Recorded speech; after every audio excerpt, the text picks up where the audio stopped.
In the good Swiss fashion, we will start on time. Thank you for taking your seats. For the people who have just arrived, Your Excellencies, ladies and gentlemen, good evening.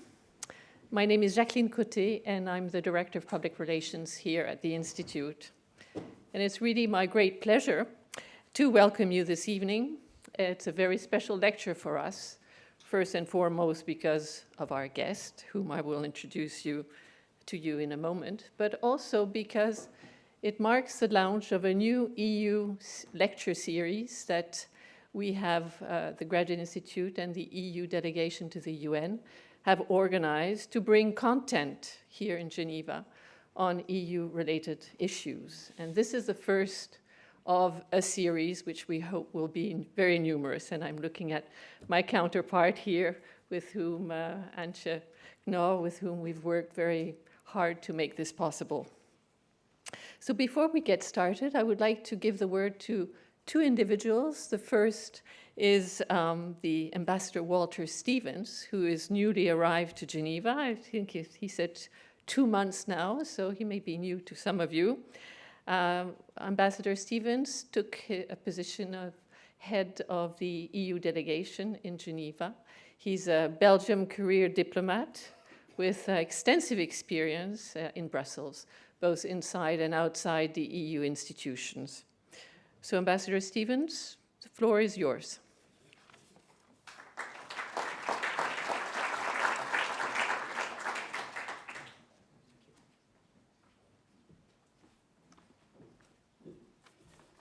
Well, thank you very much, Mrs. Côté, for these nice words and these welcoming words. I'll be very brief, because we come here to listen to the Chancellor, of course, but just to warmly welcome all of you here this evening and joining us for what is indeed the first event of a series of lectures that is organized. And we're very happy to work together as European delegation here in Geneva, together with the Graduate Institute. Very much the title of the whole series will be Europe Tomorrow. And I think that's a very topical issue, especially with this volatile and unpredictable world that we live in these days. So in the coming months, we intend also to invite further keynote speakers to address a variety of issues, issues that are currently on the agenda of the European Union, to provide you also an opportunity to discuss about, Europe's role in the future, about the challenge that we all face, but also about possible solutions, possible answers that we may be able to find. And to be honest, it is often said, of course, that the young people, they are the future. And I see many young people here. But sometimes we tend to forget that, of course, the young people is also the present. And without active contribution of the young people, of the students in general, their contribution to policy making, we might not find the right solutions that we are looking for. Indeed, without their input, we never might get it right. We might even never get there. So, especially indeed in this increasingly, as I said, complicated, in this increasingly volatile and unpredictable world, I think we have an interest in getting things right and for when it concerns the future of Europe. So, where is it a better place than to do it here at the Maison de la Paix and start this series of lectures here. And I'm very thankful also to our Austrian colleagues. Elisabeth, thank you very much. Austria is holding for the moment the presidency of the Council. But thank you very much for joining us in this event and proposing the opportunity to listen to the Chancellor, Mr. Schüssel. So very much welcome. And Mr. Schüssel, of course, I think we'll hear more about him later on, but he has been Chancellor and very much involved not only in the accession of Austria to the European Union, but also into the whole European politics. So, but for now, we are very much looking forward to, first of all, listening from the Chancellor, but also for a very fruitful discussion under the title, Europe's Role in the New Geopolitical Environment. Thank you.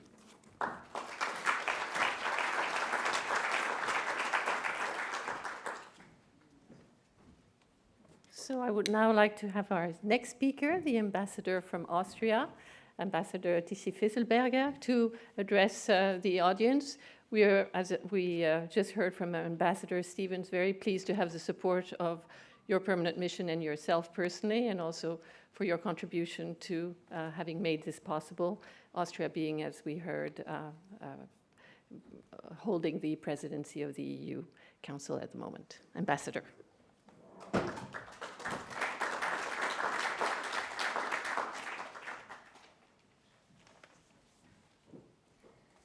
Yeah, Herr Bundeskanzler, Your Excellency, dear colleagues and friends, it is a real honor for me to present to you as the first speaker in this new series of EU lectures a personality who used to be my big boss, the Austrian Foreign Minister, Wolfgang Schüssel, who incidentally held quite a number of high political offices available in Austria.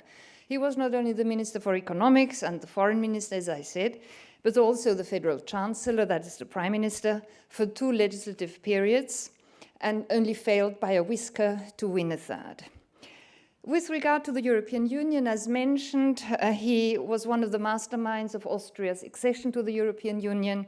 He was a member of various council formations, and more importantly, the president of the Foreign Ministers' Council when Austria held the presidency for the first time, and the president of the European Council when we held the presidency for the second time, and there was no permanent president of the European Council around yet at the time.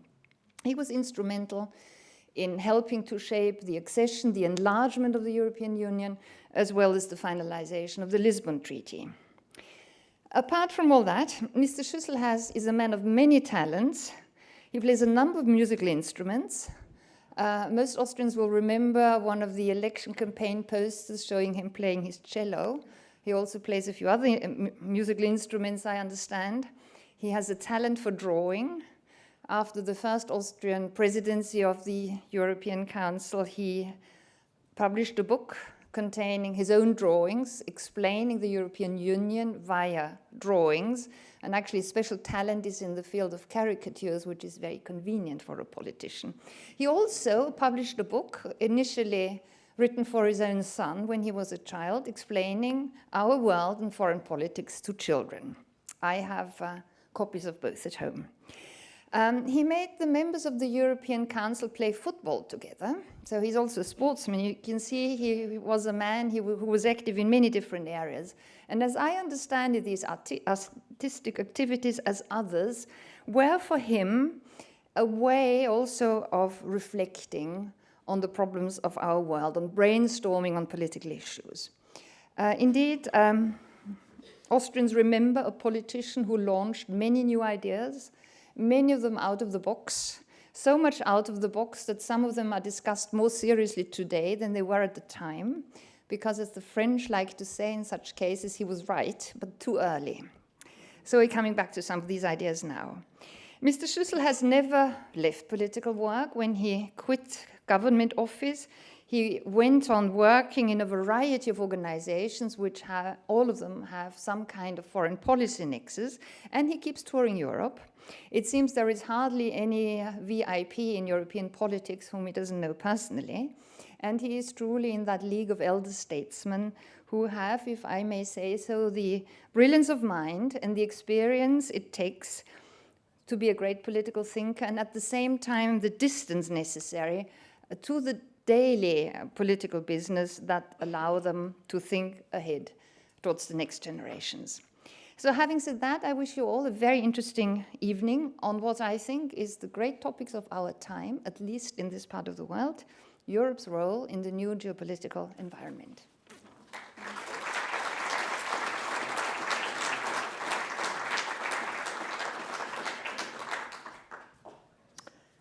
Thank you very much. I had actually done a bit of homework to present the Chancellor, and I see that you have given us a lot more than I had found on the internet, so thank you very much. But there is one thing, given where we are, that hasn't been mentioned to date, is that Wolfgang Schüssel has a PhD in law from the University of Vienna. So you're among friends here, because I think we see a number of our PhD students here. So without further ado, you have the floor.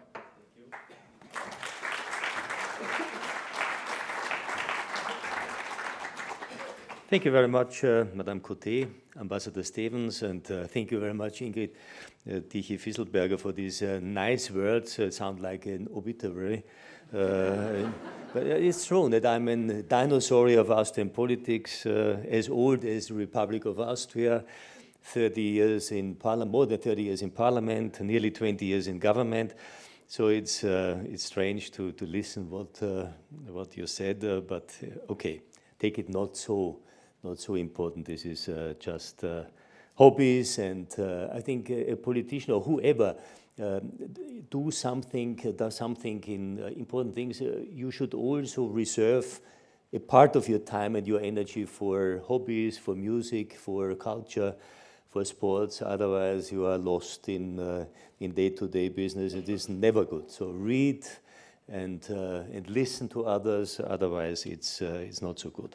The question is Europe tomorrow, but I think it's also interesting to look a little bit to the past, because this explains where we are and what our problems today are. And now is 100 years, end of World War I, 1918. Now it's 2018. And the last century was a fascinating and a terrible century at the same time. World War I and II, 60, 70 million killed. The number of nations during the last 100 years quadrupled. Nobody knows that, quadrupled. And Ingeborg Bachmann, an Austrian poet, wrote, die Geschichte lehrt andauernd, aber sie findet keine Schüler. So history teaches all the time, but finds no students. In my opinion, this is not always true. For instance, during these summer holidays, I read a fascinating book written by John Maynard Keynes. Sure, you know him. He was part of the British delegation to the peace talks in Versailles. He was assistant to the Treasury. And Treasury in Britain is always the best prepared institution. And he left under protest the delegation before the treaty was signed. I think it was in May 1919. And after that, he wrote a book. The book has the strange title in German, Krieg und Frieden. In English, The Economic Consequences of the Treaty, so the Versailles Treaty. And it became a global bestseller. His main arguments were Germany and of course all the other losers, the Austrian-Hungarian Empire, Ottoman Empire, were treated in a very negative and a very critical way. Germany, for instance, lost 13% of their territory, 80% of the iron ore deposits, 25% hard coal, 20% of the steel production, and they had to pay reparations 3 times their annual GDP. And Keynes' argument was it's never possible for Germany to pay such an amount, and if they would be able to do it, it would ruin our own industry, our own economy. So as an Austrian, let me remind and compare the Treaty of Versailles with the Vienna Congress, 1814-15, where Prince Metternich included the defeated France in the person of the foreign minister, Prince Talleyrand, with equal rights to negotiate, and Talleyrand was a brilliant negotiator during this Congress, and de facto a peace treaty was hammered out, which more or less lasted for 100 years. So the Treaty of Versailles was completely different. Germany and Austria-Hungary, etc., could not really participate and not negotiate. And in the global perspective, interestingly, I think this has something to do with the book of John Maynard Keynes. The treaty was de facto seen as an unfair treaty towards the losers of the war. And it explains a little bit why, of course, the result was seen very negatively in Germany, and de facto the rise of Hitler some years later is partly explained by these things, but also the appeasement policy in Great Britain and in America is partly explained by this perspective. By the way, President Wilson, who was one of the main negotiators during the treaty talks, created the League of Nations based here in Vienna, included in the Treaty of Versailles. Interestingly, the US Senate, led by the Republican Senate leader, Henry Cabot Lodge, refused to sign the treaty and refused to ratify. The argument was the Senate and the Congress were not really informed from the very beginning what the content of the treaty is. The next president, Harding, a Republican, campaigned with the slogan, "Back to normalcy," and resulted in isolationism of US. This isolationism lasted until World War II. After the World War II, the League was dissolved. Learning from history, the successor United Nations was established not here in Geneva, but in New York, with the argument, with the tactical argument, if we have a headquarters in New York, the American Senate will ratify, and indeed he did it.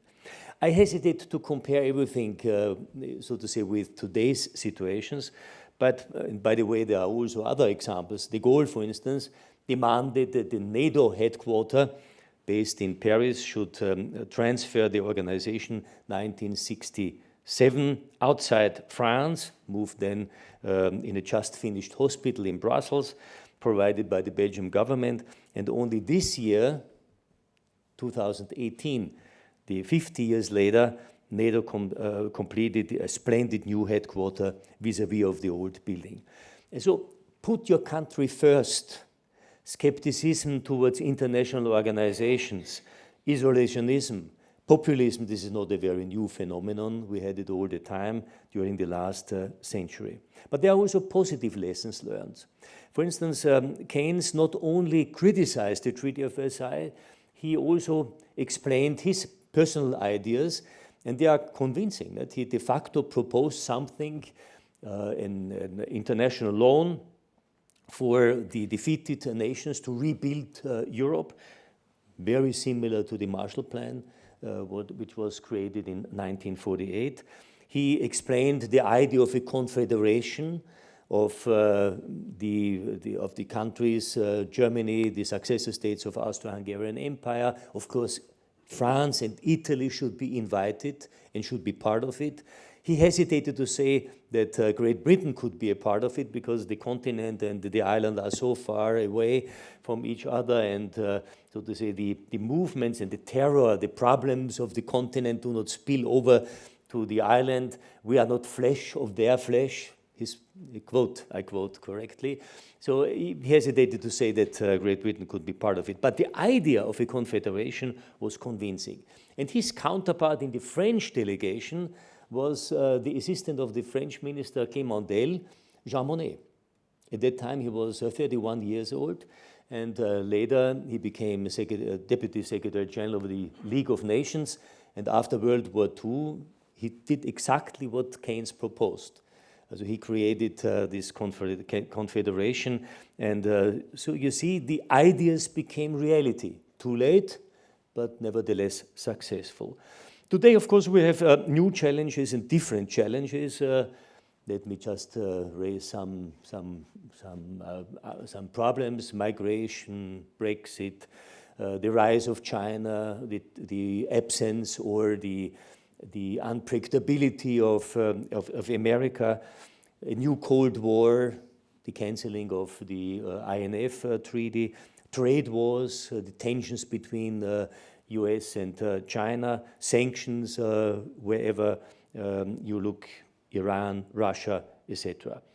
But nevertheless, Europe, despite all these challenges and all these new problems and big problems, I will not deny it, is de facto, also internally, Brexit and Article 7 procedures, etc., seems still to be like a rock in a rough sea.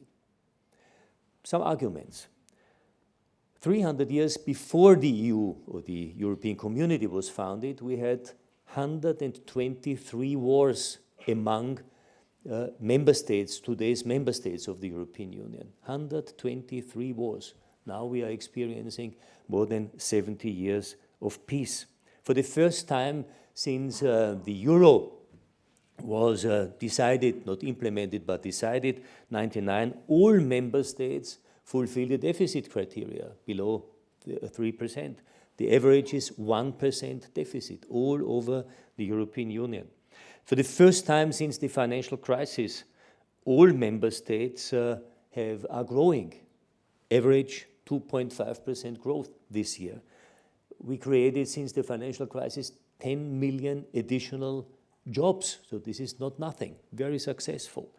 And even in the soft criteria, life expectancy, healthcare, education, satisfaction of citizens, support of citizens to the European Union, Eurobarometer. You see, we have the support of the citizens, the life quality is much better. And by the way, those countries who are the most positive affected countries, citizens towards the European Union are Hungary and Poland.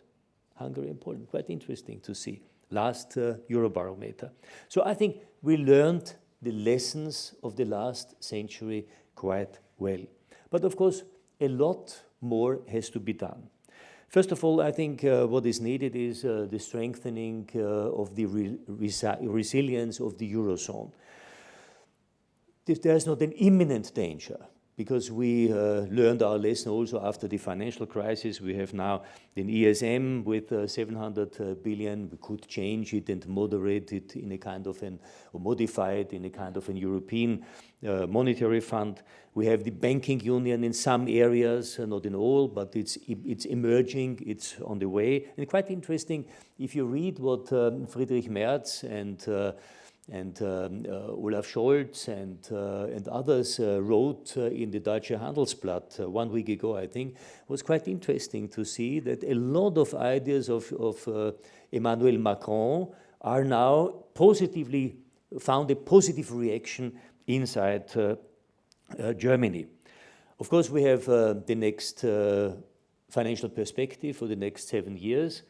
Which is also a huge sum of 1.2 or 1.3 billion. This is de facto the gap of the net payers or the net receivers, I think could be bridged, but 1.2 or 1.3 trillion dollar is a lot of money and should be focused on the right priorities in the next years to come. The completion of the single market is one very important economic target for the next years to come. The single market was our most effective and powerful tool for prosperity inside the European Union, and it's by far not completed, not in the labor market, not energy market, digital market. So if we would complete the single market, which is possible, of course, it requires a unanimity or a qualified majority in some of the areas. Then it would add 2% additional growth to the European Union as such for all member states. Of course, the problem migration requires a better control of the external border. That's true. We can discuss it later. I will not go into details in this respect. What concerns me more, this is my last point, is the geopolitical component. We are now confronted with a completely new pattern. This is the rise of China, de facto 60% economic power of the European Union. So the European Union is still the largest economic power, but nevertheless, China has 60% of the European Union, and it's still fast growing. We have an unpredictability of the United States. If you look, for instance, today to the UN Security Council, it's quite interesting to see the shift. This is de facto one of the really dominant figures is the Chinese ambassador there. This is really interesting to see how, so to say, the group dynamics inside the Security Council changed. And this is one thing what is not so easy to understand. Of course, Europe still plays an important role, but this is not one voice. We are de facto divided. We have 2 permanent members and some members who are on a non-permanent basis part of the UN Security Council. Then we have the acceleration in technology. This is de facto in some areas a real disruption. And this is something where the European Union must create a specific strategy in AI, in the infrastructure, in all these areas, etc. And then on the political scene, we see a completely new pattern, a competition and a challenge of our democratic model, of our way of living. Our way of life is challenged by other authoritarian, in specific varieties, not all of them of the same level, but it's really interesting to see that our model is now challenged. At the beginning, 100 years ago, we had de facto three great ideologies. This was fascism, this was communism, and liberal democracy. Then end of fascism, 50 years ago, we had still the two dominant ideologies. This is democracy and communism. And with 1989, Fukuyama, the idea, end of history, just one overwhelming, not challenged philosophy anymore, democracy, market economy, and all these elements. This is not true. It's over. We are now challenged by an interesting model. China, for instance, uses some elements of market economy and also some democratic elements, competitive elements, to find the most qualified persons for their cadres, a combination of a very strong state-owned economy, plus small and medium-sized companies, very effective and very dominant, and an absolutely perfect functioning surveying state. So this is something, the surveillance, which is now tested in some regions, this is something which challenges our liberal order in a quite effective way. The same you have in Turkey, in Saudi Arabia, look to the Philippines, look to, in some part, Japan is also not so easy to understand. It's also a completely different model. America, Trump creates a completely new model of democratic respect for checks and balances, etc. But it's a competition for us. It's a real challenge. How do we cope with these challenges? So the answer to the question for us is, which Europe do we want? Do we want a Europe which is pushed around by these competitors?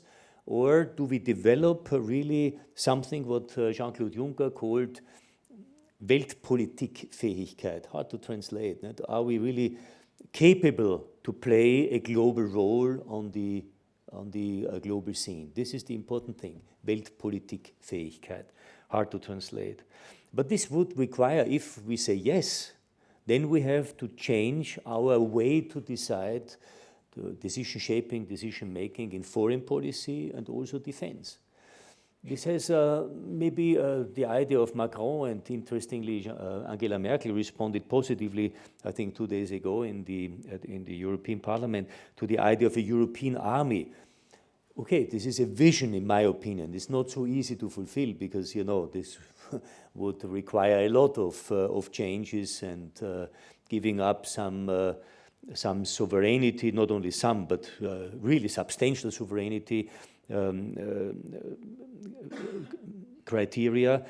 But on the way to such a vision, there is an enormous potential to be much more effective with more or the same amount of money. You could really create a much more and better functioning defense and peacekeeping operations outside the European Union, to change the ring of fire around us. The idea of Romano Prodi was to create a ring of friends.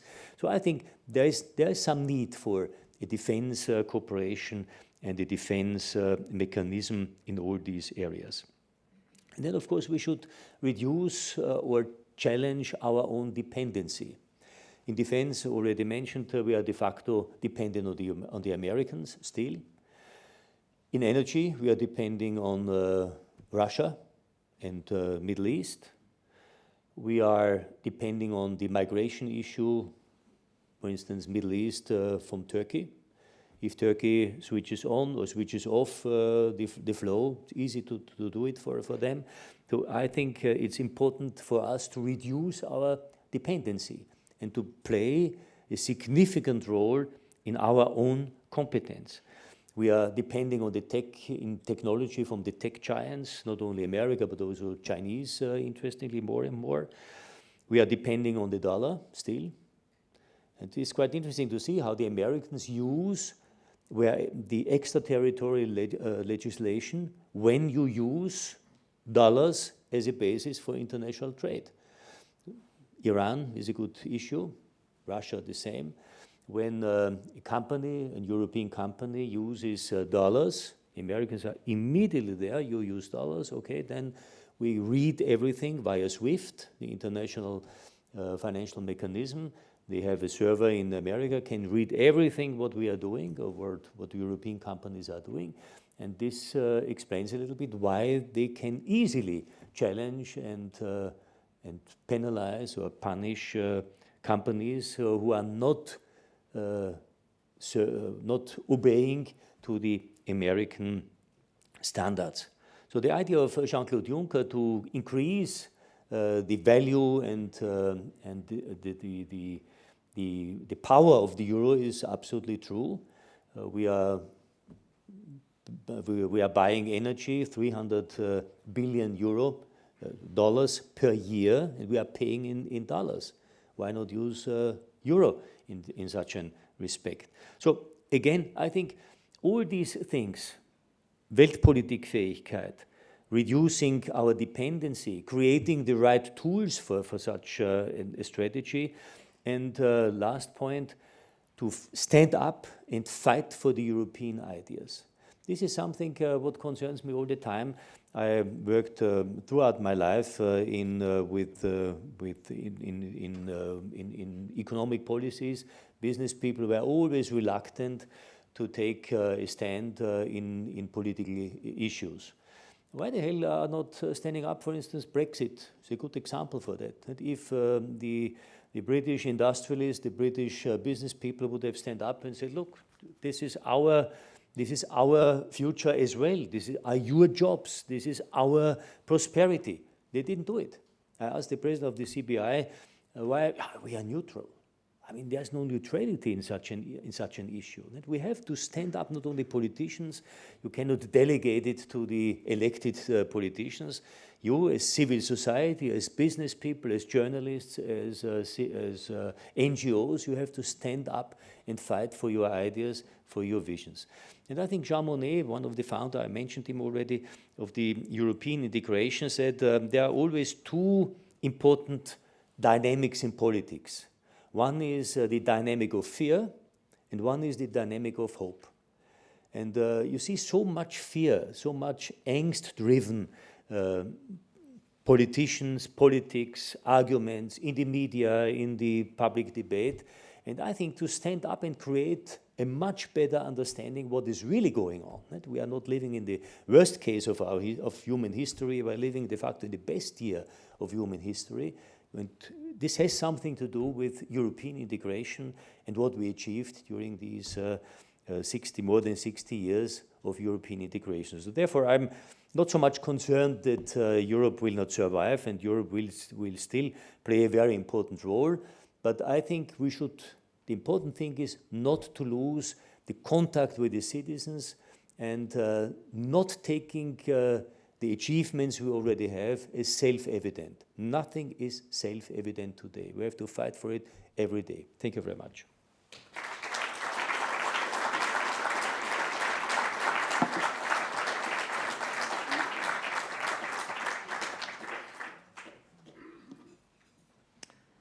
Thank you very much for this very positive lecture. And we've had many discussions here at the Institute on the role of Europe and how we confront all the issues that are being faced by the member states. I'm sure that there will be many questions asked on several of your points, and I notice the emphasis on the euro, which is I see some financial people in the room who may want to take you up on this. But let me ask one of the questions that I'm sure you are expecting, and that is the consequences on Brexit. We heard yesterday some news that the Brexit agreement has been approved, at least at one level. At least it's a step in the right direction for the UK. So how do you anticipate this unfolding on the idea of Europe and what that will do to the remaining member states? Are they going to be strengthened by this departure or weakened? And do you see any other exits possibly coming forward in the coming years? So I did not raise the issue of Brexit because I don't know more than you know. Theresa May is during these times exactly when we talk fighting for her life, for her political life, inside her own cabinet. This is just the first big fight. The next will be with Westminster, with the Parliament, and the content is well known since summer. I think there's nothing new. There is an element of guaranteeing the right of British citizens in the European Union, guaranteeing the rights of European citizens in Great Britain if they leave and when they leave. This is agreed. Second is the financial obligations. This is also agreed. And the third important question in the withdrawal agreement is, so to say, the question of the border. This was one of the most difficult questions, the border of Northern Ireland. And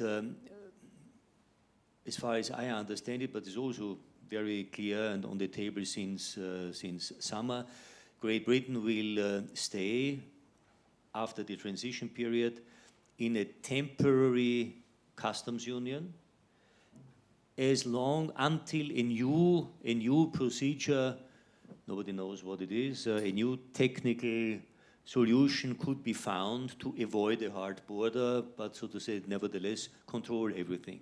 So nobody knows how this squaring of the circle is possible. Okay, so de facto the European Union said, okay, after this transition period and after this, so to say, temporary customs union, there must be a backstop of the backstop if we don't agree. And the question is, Barnier proposed in such a case, Northern Ireland alone should be part of the customs union, which was refused by London and of the DUP. And I think at the end, this could be something of a backfold position of, if, so to say, nothing could be agreed, then of course either the whole UK or Northern Ireland will remain in customs union. So this is the big fight. And I'm not sure if Theresa May could survive inside the cabinet or in Westminster. It will be a very tough race, by the way, very close, no prediction possible. It's too close to call.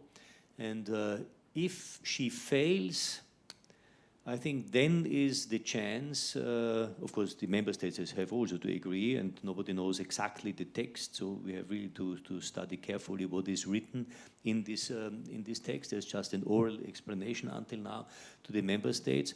But if the member states agree, and if, for instance, Westminster fails, if he refuses to agree, then eventually the door is open for a new popular vote. There's a glimmer of hope. A few days ago, I think 10 days ago, you had a demonstration of 750,000 people, mostly young people, in London, protesting against the idea of Brexit, because whatever the result will be, soft Brexit, hard Brexit, the question is only hard Brexit means in a minimum 5% lower GDP, not at the beginning, but at the end, 5% minus. And the soft Brexit means de facto 2% minus. And the question is really, and even Lord Mandelson, who was a member of the Commission, was Trade Secretary, said, look, at the end, you should compare what Great Britain has today with the result of negotiations. And then you see the loss, because Great Britain today has a full say in all decision-making processes inside the European Union. Without that, okay, you are eventually free to negotiate something with third parties, but nevertheless you lose your influence in standard setting, in rule making, and all these things. And the real question in the future is not only deal making, but rule setting. This is, in my opinion, one of the most important things in the future. So whatever it is, it's a loss for us, because British diplomats, British intelligence, British business people were among the best of European qualified citizens, experts, etc. We will lose a lot, and Britain will even lose much more. Well, I'm sure that you have all dreamt up which questions you would like to ask our speaker. So I will take 3 at a time. If you could just introduce yourself very briefly, and if you could keep the questions brief as well, and ask questions and not so many comments. Yes, this gentleman here. Thank you, Mr. Chancellor, and for giving us the insightful lecture. I'm Hiroshi from Mission Japan here in Geneva. Thank you for mentioning about my country as well, but I would prefer to ask about our great neighbor China, as you mentioned the rise of China in your lecture. And we would appreciate if you could share your assessment or the prospect after a huge delegation, Austrian delegation, visited Beijing in this April, headed by the Chancellor, the President as well. And could you give us your assessment and prospect of the rapprochement between Vienna and Beijing, especially in the context of the China's Belt and Road Initiative? Thank you. Thank you. Second question? Yes, if you could just...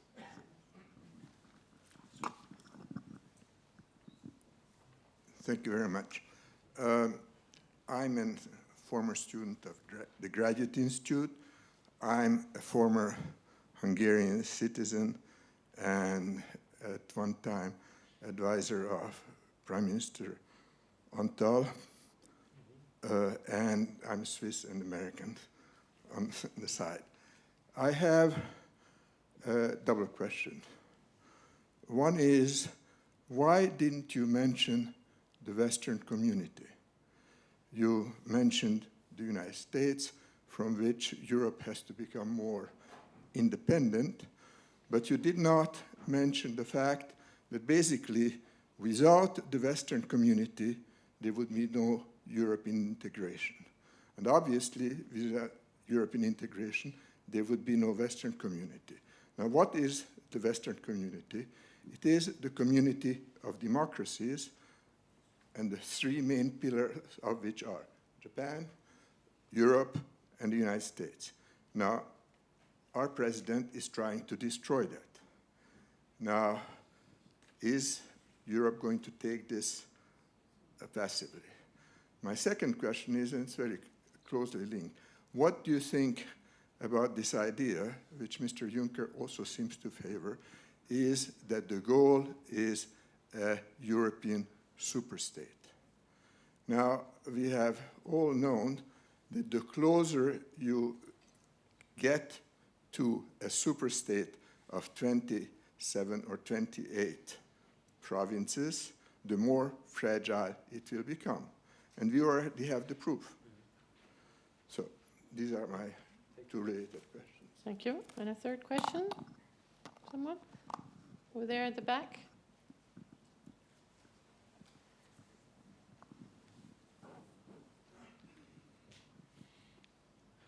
Hi, my name is Yunus. I'm a master's student at the Graduate Institute. You mentioned that Europe needs to be less dependent on U.S. financial system, specifically dollar. And there was just a report today that Austria denied the EU request to provide a financial channel for Iran to be able to trade with other countries and basically go around the sanctions. I was wondering what the European Union is finally going to do regarding the saving the JCPOA. Specifically, since November 4th, the sanctions actually are now in place, imposed on Iran. Okay. Also first, on the first question, the Belt and Road Initiative, I think this was a quite interesting tactical move from China. And of course, it was politically motivated, no doubt about it, to, first of all, to create a kind of an proactive momentum to show that China is back on the global scene. 60, 70 countries appeared and were interested in. Now you see a lot of problems emerging. Some countries felt this is a problem. There's a debt trap. If, so to say, you can't pay, it's not a free lunch. You have to pay interest rates, by the way, not very cheap interest rates. And there is an enormous dependency on the Chinese. If you can't pay back, then you have to sell, to give, to offer the shares and everything to the Chinese authorities, etc. And I think there's a quite interesting, and we were always relatively defensive. The European Union as such was defensive on this idea. There are now quite interesting new ideas inside the European Union. For instance, some Eastern European economists in an institute for comparative economic sciences developed an idea of an European Silk Road, so to say, connecting Western Europe and the eastern coast of China, same purchasing power, by the way. And between these two powerhouses, you have de facto 800-900 million people with low income and enormous economic potential.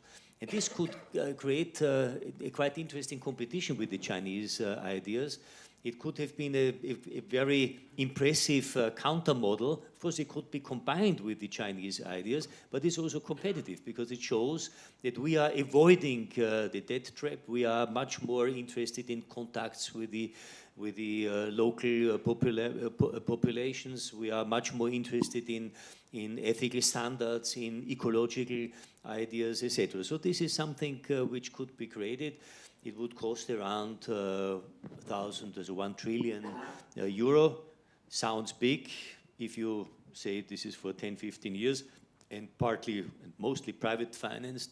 It is not so much. It could be really a quite interesting and a quite impressive tool. So I think this is something what we should look for. Second question. Maybe Europe is de facto the rest of the West, of course, together with others, with Australia and New Zealand and Japan. But I think we feel a little bit alone in the cold world of today. If you see how Americans, not only the president, but also the whole administration, is de facto dealing now with Europe and with ideas, with the multinational institutions, with the international organizations, United Nations, WTO.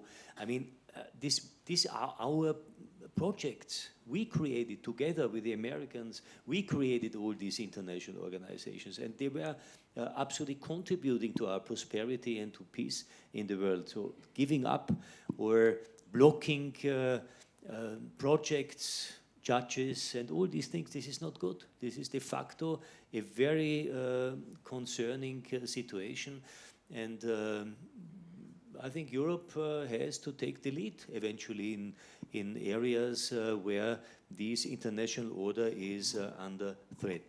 I think you misinterpreted Jean-Claude Juncker. Jean-Claude Juncker is absolutely not favoring a super-state Europe, not at all. He is, compared also with previous commissions, is much more humble and much more careful not to develop a huge number of initiatives and directives. He is much more restrictive. It doesn't mean that there are areas where more Europe is needed. For instance, in external border control, there is more Europe needed. If you look to digitization, there is the need for a kind of a European standard setting. No country alone can do something like that. If you look to foreign policy, protection of our currency, trade, this is absolutely an area where more Europe is needed. In trade, we already have enough Europe. This is absolutely functioning. But so this is his idea. But this means also taking into account subsidiarity as another pillar. What is better done on the regional or national level should be reserved for these national parliaments or regional parliaments. So he is absolutely refusing to the idea United States of Europe or a superstate Europe. This is not Jean-Claude Juncker's idea.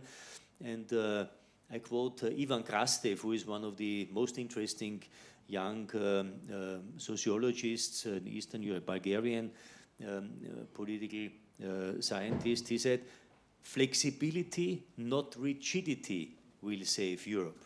The more we enlarge, the more flexibility is needed on one hand, but also a tough leading set where more Europe is necessary. And I think this is the challenge for the next period to come, so to find the right balance between European legislation and European competence and national and regional competencies.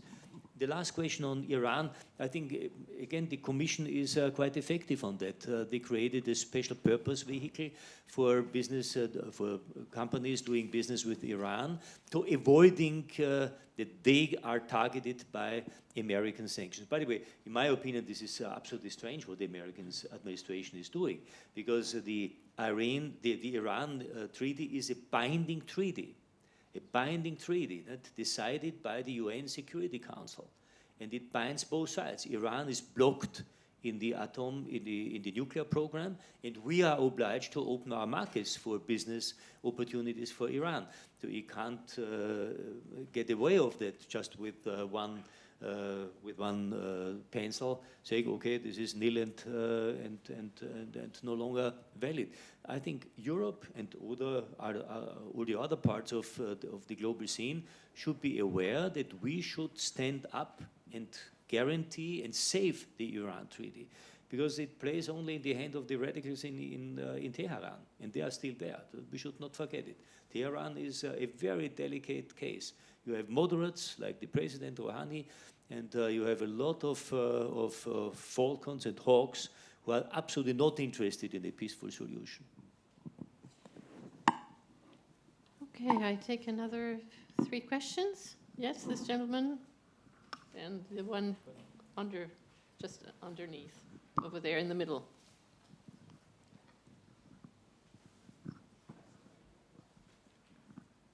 My name's Edward. Thank you very much. This amazing talk. I was interested in hearing from your point of view of the European Union's position on African foreign policy.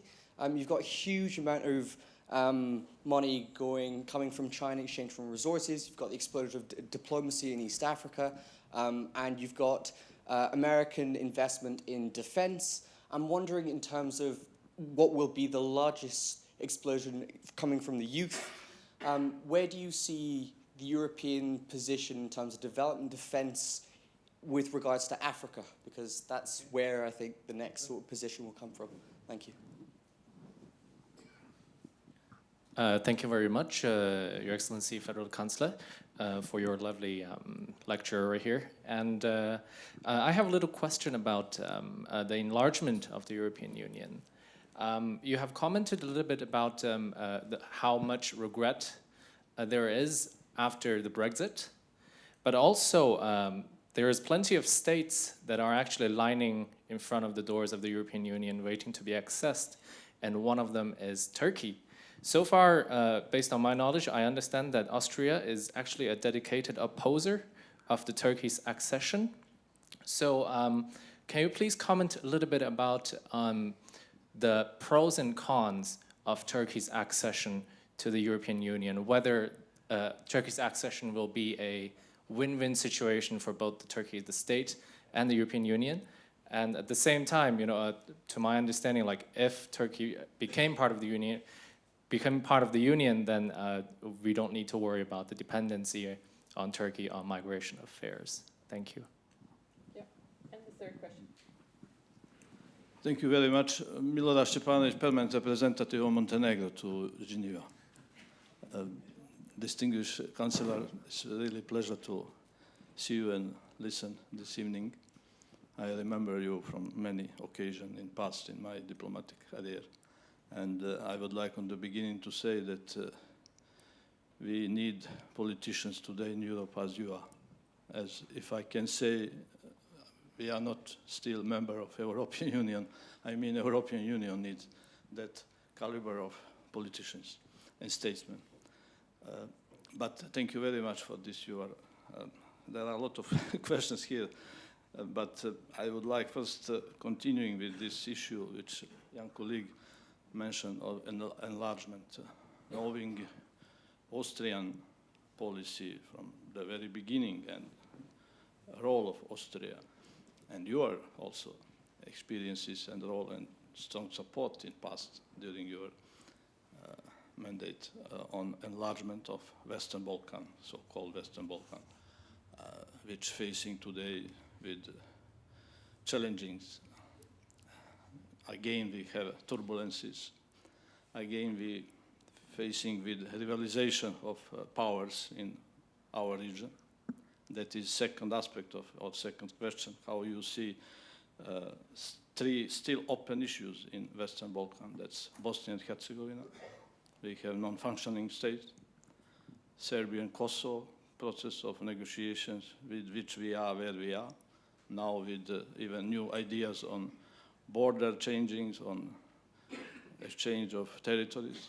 And that's still not pending. We hope that we will be solved, Macedonia and Greece, on that question of recognition, and which will push, we hope, Macedonia in advance. And that rivalization, we think that from our perspective in Western Balkan, I can say from Montenegro, but I mean that it's very similar in the region. They fulfilling that what European Union not doing from some period. And when we facing with these three issues, we must say that is more or less non-efficient role which EU doing on these three issues. How you see this, and also perspective of enlargement in context of Western Balkan countries for which that is really vital, and no alternative to that question. However, we understand that internal issues, Brexit, all others in European Union, but there are very wide opinion in Western Balkan countries that, however, we understanding, but we are not sure that the European Union understand that in same time, that's very important to continue with policy of enlargement, not to postpone that, as that is in practice last year's something happening. And finally, if you can comment issue of migration, where we and the European Union faced, and Europe with big differences, normally with that, in that one of most important and biggest maybe challenge last years, we are witness of very important differences inside of European Union, how to solve that, how to address that. And I can say also that in our region, there are also some tendency of split, because there are different opinions. And if you can put that in context of global compact for migration, which we expected to adopt in December, where your country expressed position which express, and some countries following that. Thank you very much. Okay, understood. So first, on Africa, it is quite interesting that, and I think nobody knows the real figures. I'm always brain-driven dinosaur here. I'm always looking to the statistics and to the figures. And the interesting thing is, and we are not, most of us are not aware of that, Europe is importing twice as much goods from Africa than China. Europe invests 8 times more in Africa than China. So we are still a huge factor in Africa. The real problem is, of course, we are mostly doing it not as EU, but as French, as Italians, as British, as Germans, as Austrians, whoever. So this is the problem. So we should really leveling out what we are already doing.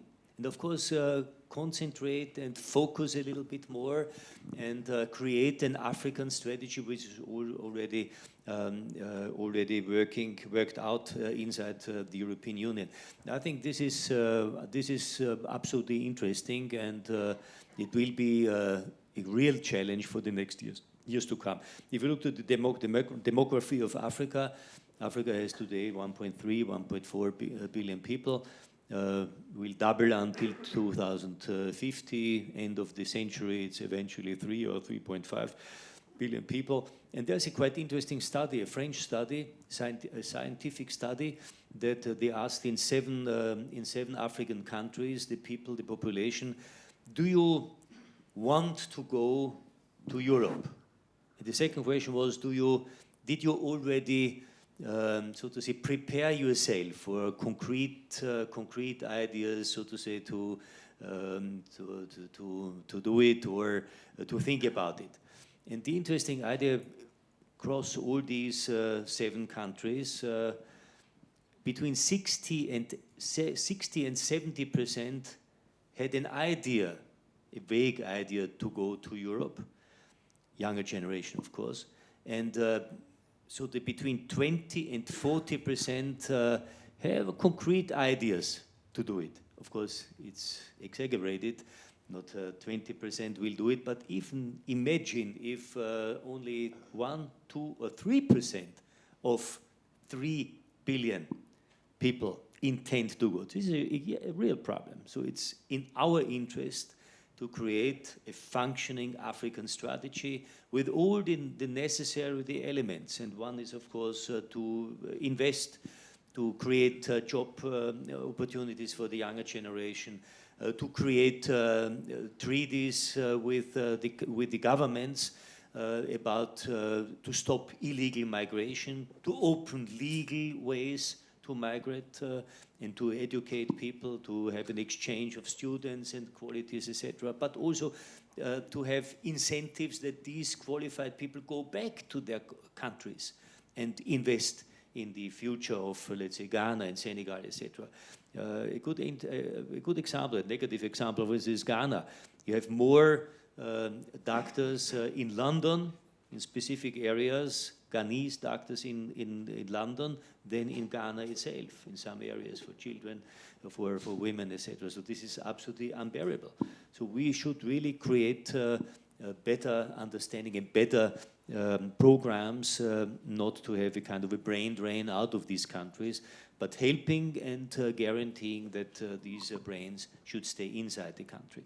Second question on Turkey and enlargement. You are right. I was in '98. I was chairing the Foreign Ministers Council, the Council of the EU ministers, and then we started, in my presidency, we started negotiation with the first 6 countries, against, by the way, some reservations of big players in our neighborhood and West. So the famous axis of Paris and Bonn at that time was not really amused on that.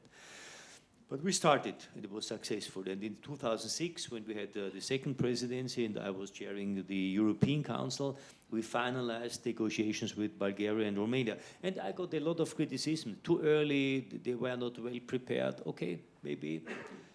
But imagine if Romania and Bulgaria would not be part of the European Union today, what would be the influence of Russia, for instance, in these countries? So I think with all it was like the European Union at that time, community, integrated after the military regimes in Portugal, in Greece, in Spain, these countries, and it was a success. The same success will be at the end with all these new member states. Turkey is a different case. And Turkey is a different case in two elements, with a lot of arguments. First of all, it is not a European country. Only a small part of Turkey is on the European continent. The vast majority of the country, of the territory, is Asian country. Second, the size. Turkey has around 100 million people, and imagine free movement of workers. I mean, are we really prepared to open our labor markets to 100 million people, potential of 100 million people?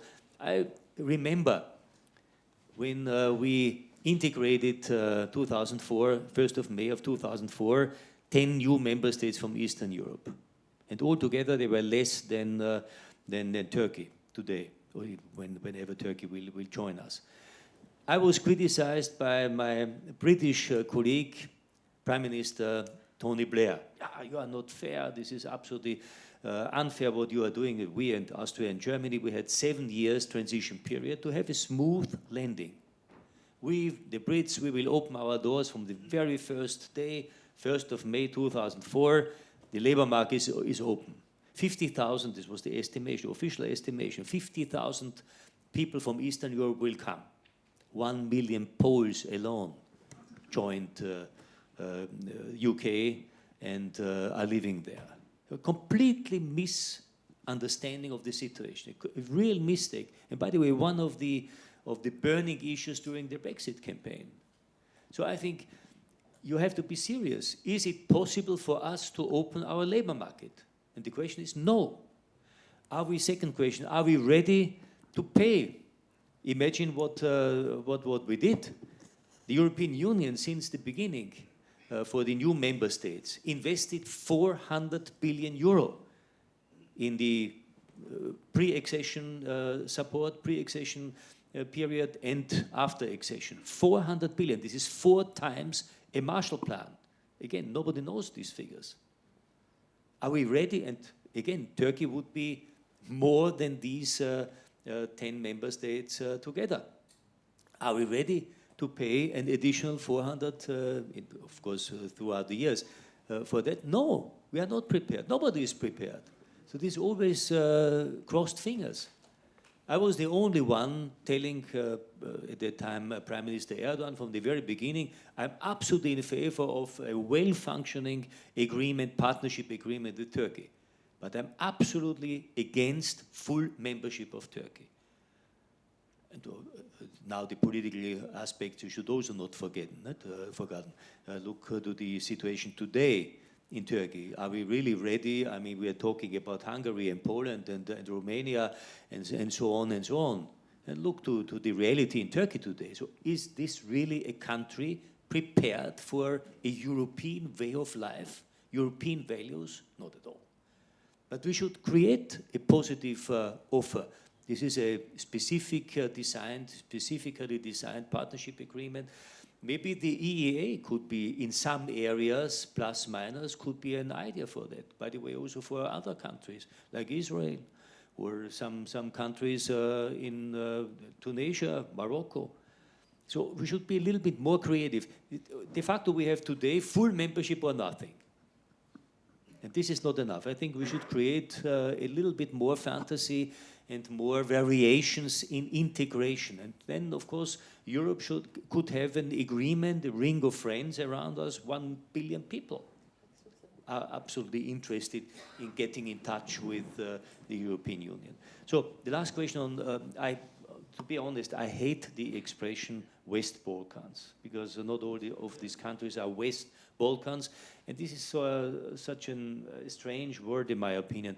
I think these countries are absolutely ready to join if they fulfilled all the agreements, if and when they solved all the border problems and all the neighboring problems. Serbia would be welcome, Montenegro welcome, but Serbia has to agree before even finalizing the agreement. The Kosovo question must be solved. And the same, of course, Macedonia and Greece, etc. We cannot import these problems. We have it with Cyprus. It was a big mistake, by the way, when we accepted Cyprus, before the referendum on the reunification of the island. I'm sure if you would have waited a little bit more, the referendum would have been positive. I'm quite sure. So it was a big mistake at that time. So I think the union should be open, should keep the promises, that's for sure. And it will also be, for some countries in the region, a longer process. Montenegro is one of the best prepared countries in the region. Bosnia, you mentioned it, is much more complicated. And also Serbia, Kosovo. I'm not so 100% against the idea of changing small changes in the border, if they are agreed on all sides.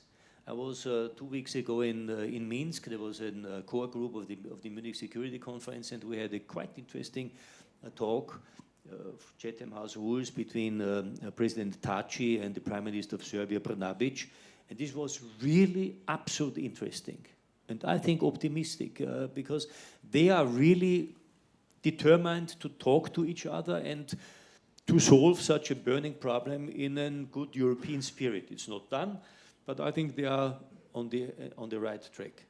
Migration, you know, Europe always took migrants, legal migrants in. If you look, for instance, when the 10 new member states joined us, the 12 member states joined us, we were 506 million people. Today we are 512 million people. So plus 6 million. This is a lot. And I think the real problem was 2015. To be fair, I think the situation 2015 was an absolutely outstanding, extra difficult issue to solve, and I would have done the same. I do not criticize Angela Merkel or my successor, Werner Faymann. I think it was right to have a humanitarian approach at that time, but for a temporary solution, not for a kind of a permanent solution. And this is even today, there are not enough methods, and not all countries are obeying what they should do. So especially Spain, for instance, Spain is not taking all the necessary registrations on illegal migrants today. It's not good. Same Italy. So I'm not criticizing them, because we also have to admit that we didn't support these countries sufficiently at the very beginning. But really, going back to the rules, to the Dublin rules, and then try to find appropriate measures to integrate legal migrants, this is, in my opinion, the right way. Of course, it will require money, that's for sure. That we pay Turkey, we pay de facto Libya today, and Tunisia and Morocco got a lot of things. Spain paid the western coast of Africa with significant amount of money and in economic investments. And I think this is the right way to do it. It's much better and much cheaper than to have these problems imported. It's then much more expensive and also much more burning internally to solve these problems. And if you look to the recent elections, you see that 2015 was a terrible mistake. It was really damaging the People's Party's center, center-left, center-right. And this is not good, because we need the center to keep Europe functioning. We have time for another 3 questions, but before I give the word to the floor, I have a small question. You mentioned the importance of strengthening the euro, the importance of the euro versus the dollar and other currencies, but also enlarging the eurozone. And I would like to know whether you think that this is absolutely essential for a strong political Europe. So if I remember correctly, I said I'm enlargement of the euro, of the European Union. I didn't mention the enlargement of the eurozone. This is a completely different thing. I mean, there are some countries who are interested to join the euro, and some are willing and able to do it. But of course, according to the problems we already have seen, there is much more reluctancy now to accept new members. Of course, it will be an enlargement in the future, that's for sure, but it will be slower and less careful carefully prepared. Our real problem today is more founding members of the Eurozone, like Italy. I think it's not so much the problem as such, the present problem. I do not complain so much about 1 year's budget. Italy is now proposing 2.4%. This is below 3%, and I'm sure that Italy could balance it. But of course, sticking to the rules means that we should be tough. And we should also tell the Italians, if you need some flexibility, okay, we are ready to negotiate, but then you should do it in the right way, not so to say reducing or lowering the pension aid, but to invest in investments to increase your growth. This is the real problem of the Italian economy. So the Eurozone as such is absolutely important for the functioning of the European Union as such. But we should not exclude new members, but we should be very careful. Thank you. I think this lady, and then the man in the back, and then here in the front. Vielen Dank, Herr Bundeskanzler. I'm Anne Kemppainen. I'm a European Union diplomat and also Finnish diplomat. And many issues have been discussed tonight, but I think one important issue for European geopolitics still remains, and this is Russia. So I would be interested in hearing your take on Russia and Russia's actions in European neighborhood and also affecting EU member states, and how that might affect the aspiration that you have to have further European emancipation in the area of security and defense policy in a situation where most EU member states are also NATO allies. Thank you. Man in the back.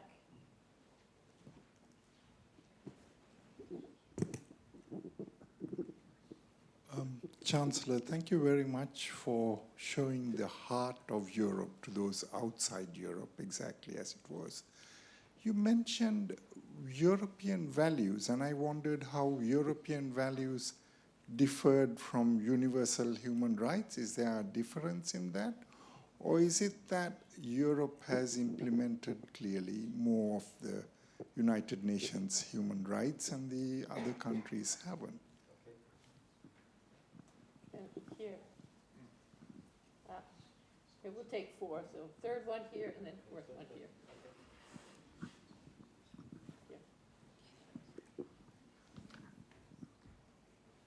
Thank you. Thank you, Mr. Chancellor. Gerald Walter, retired international civil servant. Closer, yeah, it's okay. Okay. Yeah. I just want to ask your view on 2 issues. You said early on that somebody said history can teach, but there are no students. And when one looks back the last few years, how migration and refugee issues were handled in Europe, one cannot escape this thought that we perhaps have forgotten how Europe, Western Europe, handled massive refugee and migration issues after World War II and Hungarian Revolution and so on. I think there's a lot that could be taught from that. But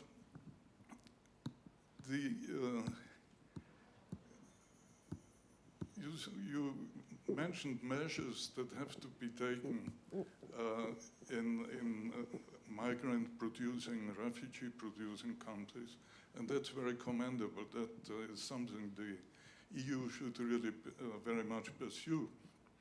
But there's no question that politicians, European politicians, have failed to address migration issues over the last 2 decades, I would say, in a serious manner.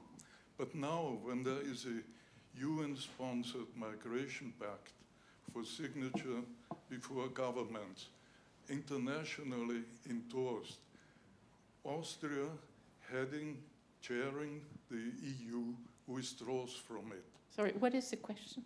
Pardon? Thank you. Thank you. Yeah, Austria has decided not to become signatory. Isn't that very unfortunate, to say the least? But isn't that also a setback for the EU as a whole? because Austria now was to take a lead on an issue that would have assisted in discussing migration issues in a more, Thank you. Of course.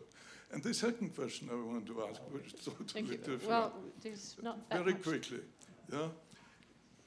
If you, Mr. Chancellor, go to a coffee shop in Vienna or to the Heurigen or in France to a bistro, the average citizen will be very quick in citing a litany of what is wrong with the European Union and what is bad in terms of what impacts them.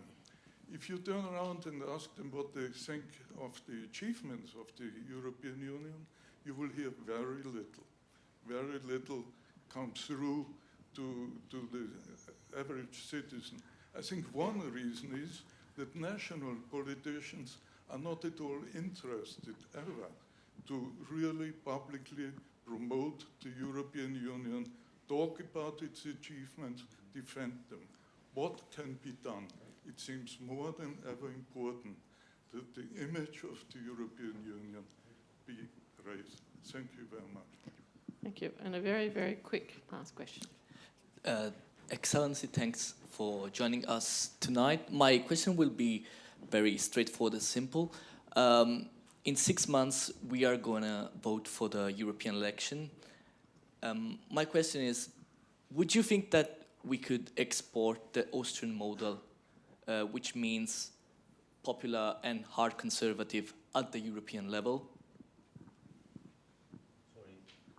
I mean, now we are seeing that at the European level, there's a gross coalition ruling the European Parliament, so socialists and the Popular Party. Seeing the polls, would you think that the Popular Party could join the Conservatives for the European Parliament? Thank you.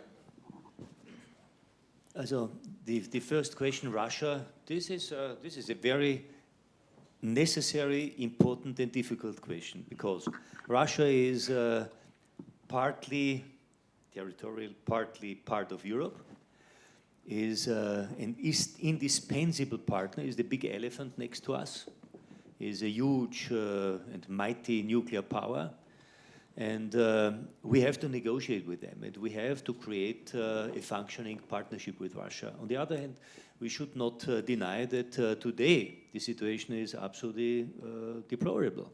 We have the lowest level of political, diplomatic, military, economic contacts with Russia since 40, 50 years. And this is, in my opinion, absolutely problematic. I think what can be done? First of all, the most burning issue is, of course, Ukraine. And Angela Merkel just recently was in Ukraine. I was in Minsk and got also some information from all these, the people around and the neighboring states. If the Minsk agreement, or the two Minsk agreements, could become a little bit more living exercises, and not only a frozen conflict with still significant incidents on every day, then there is hope. And I think what we should create is a kind of a positive spiral. If, so to say, the separatists and or Russia does this and that, then we should respond in a positive way. If, so to say, Russia and the separatists do the same. And so the idea today is more or less a negative spiral. And the creation of a positive spiral upwards could be a quite interesting idea. What, for instance, is now to be discussed is the investment in the Ukrainian gas network. This is an absolute need. There's a necessary, $1 billion investment is needed. And I think we Europeans should help the Ukrainians in this respect. Without these investments, by the way, there would be a complete collapse in the near future for the Ukrainian economy and also for the European gas deliveries from Russia. Nord Stream alone will not be able to fulfill the requirements in this respect. And then, of course, we should look for additional ideas, what we can do, especially in the digital area, what we can do in cultural terms to create a much more positive element. And of course, the disarmament issues are important. What the Americans are now doing with the INF, in my opinion, is absolutely negative on all sides. I understand that the Americans are not happy that Chinese are not involved in the INF. That's true. Okay, we should negotiate with China on this respect. But so canceling the whole treaty is not the right moment. It will not solve anything. So Russia is a burning issue. There's no easy answer possible, not this evening, not for the next foreseeable time. But I think we should really work on that. And it requires also a positive answer and response from the Russian side. The second question, thank you very much. Our values are, of course, UN values, and I'm quite sure that we developed a lot in the Sustainable Development Goals in the United Nations. In my opinion, what we have in mind, human rights, freedom in all aspects, prosperity, the pursuit of happiness, the framework to give individuals the perspective to grow, to fulfill their own dreams. This is exactly a universal idea. Of course, in Europe we have maybe some special ideas and some specificities, but the values as such, in my opinion, are universal. But we know that a lot of countries have different opinions. Talk with the Chinese, for instance. They will say, okay, these are Western values, our values are completely different. Or some Russians, or some Arab friends, or Islamic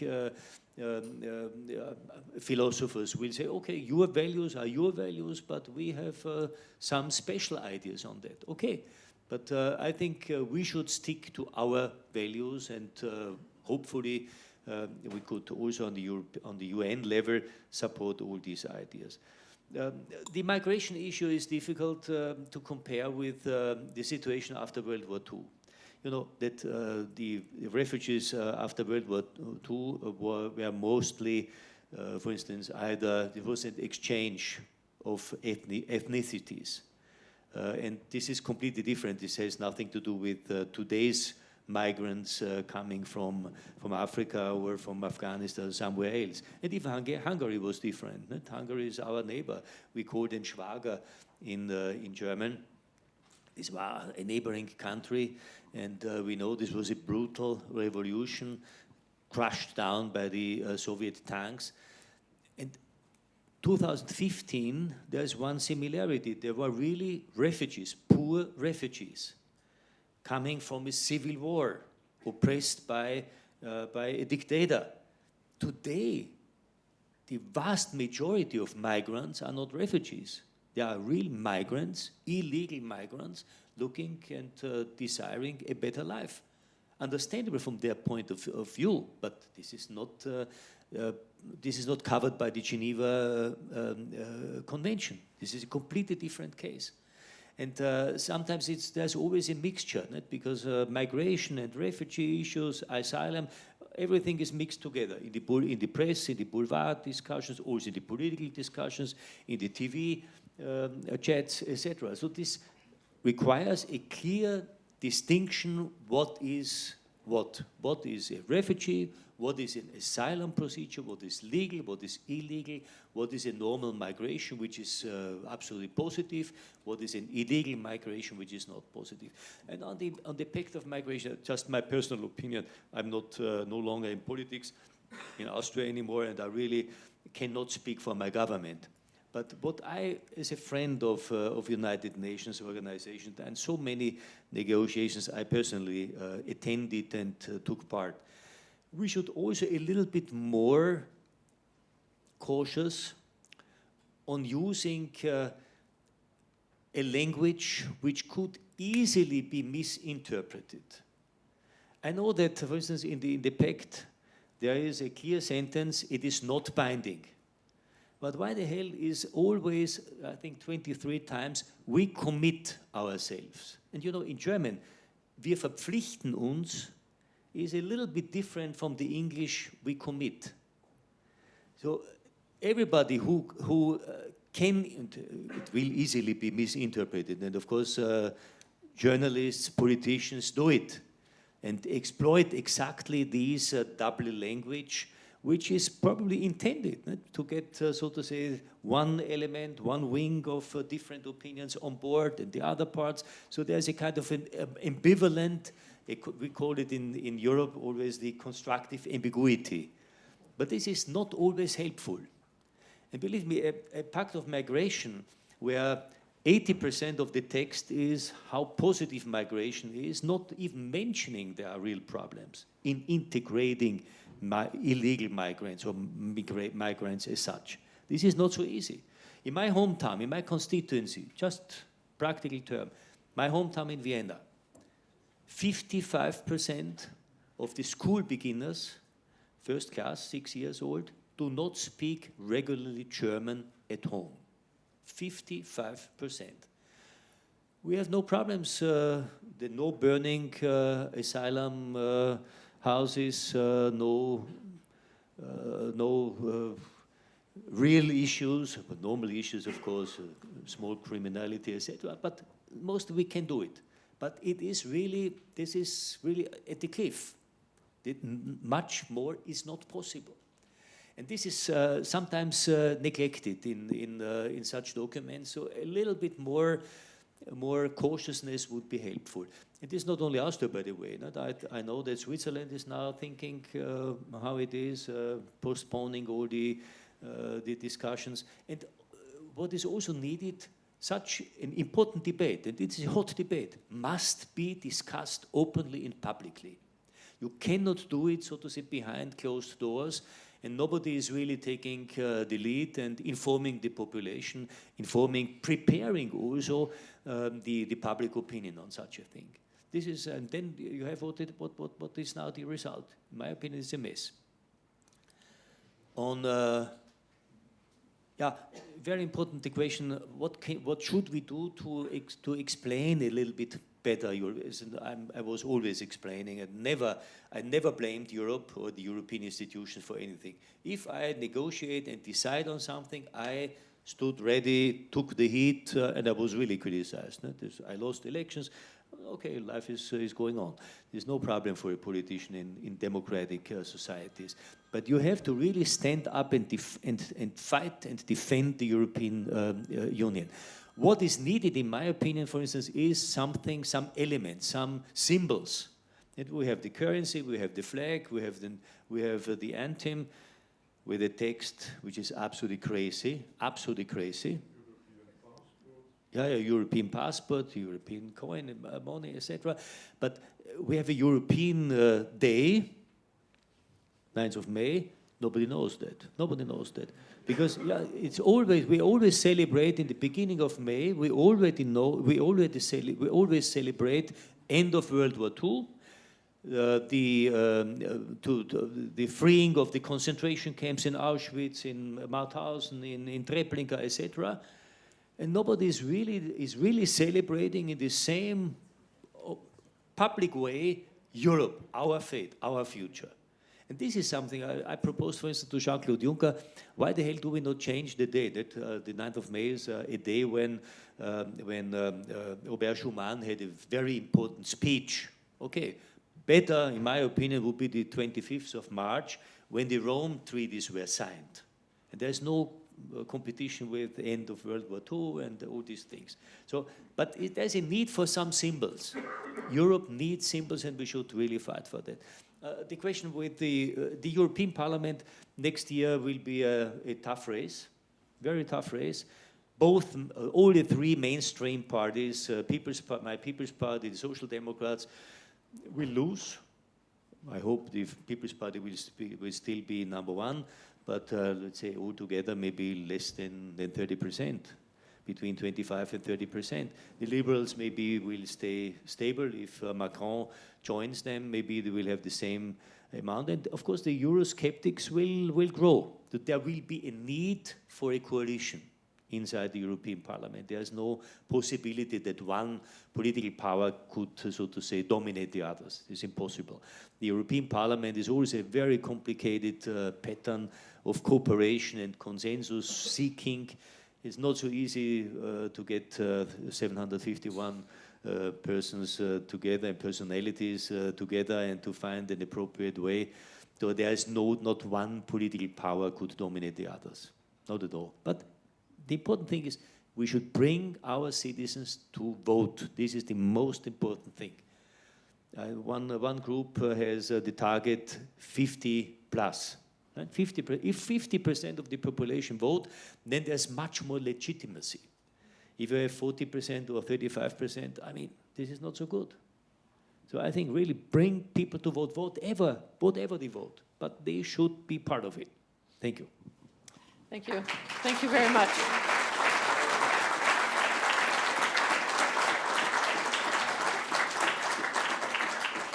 I think we could have gone on for a lot longer, and as consolation for those who put their hands up but didn't get a chance to speak, there is a reception at the top of the stairs when you go out, compliments of our partner, the EU delegation.